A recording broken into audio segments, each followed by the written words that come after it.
是一个大师。各位听众大家好，先用理性的态度把基础做好了以后，再去想还有什么感性的东西可以发挥。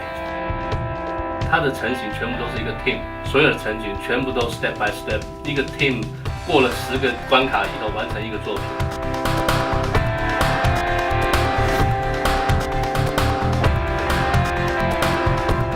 很难得在马来西亚可以有这次可以近距离的接触在台湾专业的大师，课堂上学不到的东西，多一些经验哦。看很多电影的时候都会看到他的名字，然后就会很想亲自来见他这样。杜笃之老师是一个我没有见过，可是我都有接触过他的作品的一个电影人。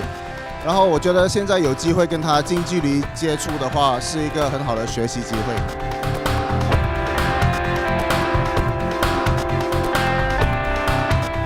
你习惯的扎声忽然没有的时候，你会特别专注在那个剩下的那个东西上。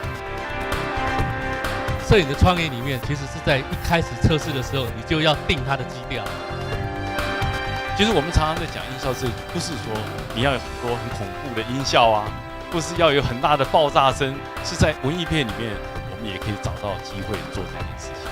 它用了大量的 HDR， 这个功能在逆光的时候，比如说你在树林里面往外拍的时候，像那个海景调光的时候，把 HDR 功能开下来的时候，它会2次布光把它补回来，所以所有的细节全部都在。你需要做一个高潮之前，你就必须要像海浪一样，你要做一个很低的谷底，然后呢才会有一个大浪上来。如果你要做后置，我觉得念美术的基本上都会比较优先。基本上每一个案子其实都很难，你用心它就很难。不管它是成功或是失败，都从里面学到经验。后期制作的时候，它是可以2次创作的，而且有非常非常大的空间。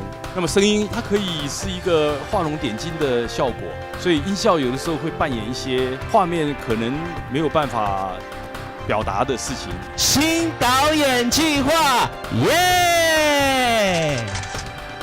我是杜笃之，我在台北的声色盒子等你们。